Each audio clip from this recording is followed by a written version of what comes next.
ఎవరమ్మా? ఎవరు కావాలి నీకు? నేను స్వప్న. అమలు,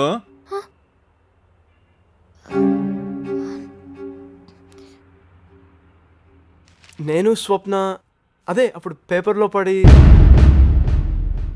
నేనే సార్. నీకెంత ధైర్యం? దొంగ సచ్చినోడా ఇలారా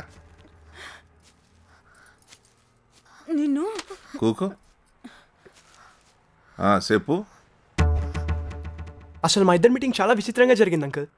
నేను క్రికెట్ ఆడేటప్పుడు చూసుకోకుండా, అంటే నేను క్రికెట్ బాడతాను అంకుల్, కానీ బ్యాటింగ్ అన్నా బౌలింగ్ అన్నా మనకి చిరాకు. ఓన్లీ ఫీల్డింగ్, కొడితే వికెట్ పగిలిపోవాలంతే. అలాంటి టైంలో నేను తను తోసేస్తే తన మీద రంగు పోసేసి, ఆ షర్ట్ ఇప్పటికీ నా దగ్గరే ఉంది అంకుల్. అది చూసినప్పుడల్లా తెగ ఫీల్ అయిపోతాను. కానీ మీకు తెలుసా అంకుల్, అసలు మా ఇద్దరిది లవ్ అట్రాక్షనో అని డిసైడ్ చేసుకోవడానికి మే ఇద్దరం రోజుకి ఎన్నిసార్లు తలుచుకున్నామో నోట్ చేసుకుని మరీ డిసైడ్ చేసుకున్నాం ఇది లవ్వే అని. కానీ నిజం చెప్పాలంటే మీకు అది ఎలా చూపించాలో నాకు తెలీదు. కానీ మేము కలిసినప్పుడల్లా చాలా హ్యాపీగా ఉంటాం. ఈ హ్యాపీనెస్ని మేము లైఫ్ లాంగ్ కంటిన్యూ చేద్దాం అనుకుంటున్నాం. కానీ ఇప్పటికిప్పుడు పెళ్లి గిల్లి అంటే మీరు ఒప్పుకోరు కదా. అంటే మాకు ఇష్టం లేదనుకోండి. తనేమో 4 సంవత్సరాలు టకటక చదివేసుకుని జాబ్స్ కొట్టేసి సెటిల్ అయిపోతే ఎవరైనా ఒప్పుకుంటారండి. ఐడియా మంచిదే కదా. అది అప్పుడు చెప్తే ఏంటి, ఇప్పుడు చెప్తే ఏంటి అని ఇప్పుడు చెప్దామని వచ్చాను అంకుల్.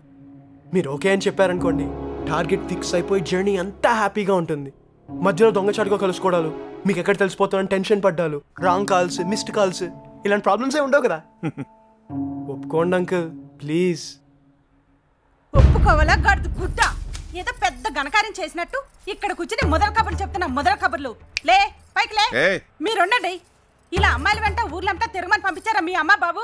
పైగా వాడిని కూర్చోబెట్టి వాడు చెప్పే భాగవతం అంతా మీరు వినడం బాగుంది. వర్షం కాళ్ళు ఎరగొట్టి పంపించక. ఆపుతావా? బాగుందమ్మా. కూకో కూకో. చూసావా ఎంత పద్ధతిగా ఓపిడిగా ఉన్నాడు.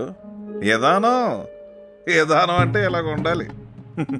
ఈ రోజుల్లో కుర్రకారంతా ఒక రకంగా ఉంటే, ఇదిగో ఈడు ఒకడే సపరేట్గా ఉన్నాడు. ఇదిగో అబ్బాయి, నేను సెట్టును అమ్ముతాను, కాయను కాదు. నువ్వే ఎలా ఉన్నావంటే ఇంకా మీ అమ్మ బాబు ఎంత నెంబర్ అనుకున్నారో.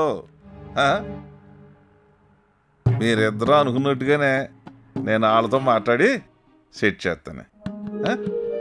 ఈ 4 సంవత్సరాలు మీరేం టెన్షన్ పడకుండా శుభ్రంగా చదువుకోండి.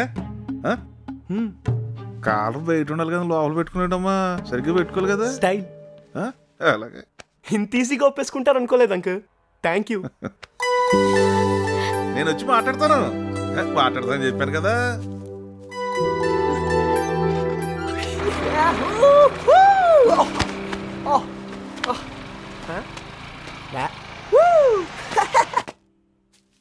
బావా ఇంకా లైన్లో ఉన్నాడు బావా? ఉంటాడురా. ఏరా కుర్రాడు బాగున్నాడు కదా? బానే ఉన్నాడు బా. పని కట్టుకుని మనిషికి కాపలా గాయరా అంటే ఏకంగా మనిషి ఇంటికి వచ్చేదాకా కళ్ళు మూసుకుని పోకున్నావా? మాట్లాడు. రిప్లై కావాలి నాకు.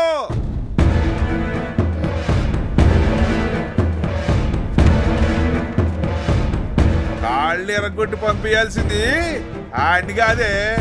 ఆడికి 80 ఐడియా ఇచ్చి ఏమీ తెలియనట్టు అమాయకంగా మొహం పెట్టుకుని వస్తున్నాడు. దీన్ని కొట్టాలే. మనసులోకి అదవాలోచన వచ్చాక మార్చాలనుకుంటున్నా ఎరుగుతాను. రే ఎప్పటికీ నేను నెంబర్ 1. అంత అద్దుడు గారికి ఫోన్ చేసి సంబంధం ఖాయమని చెప్పరా. ఎర్రి పప్ప కింద ఆందోళనకి చూస్తామండి ఇలా.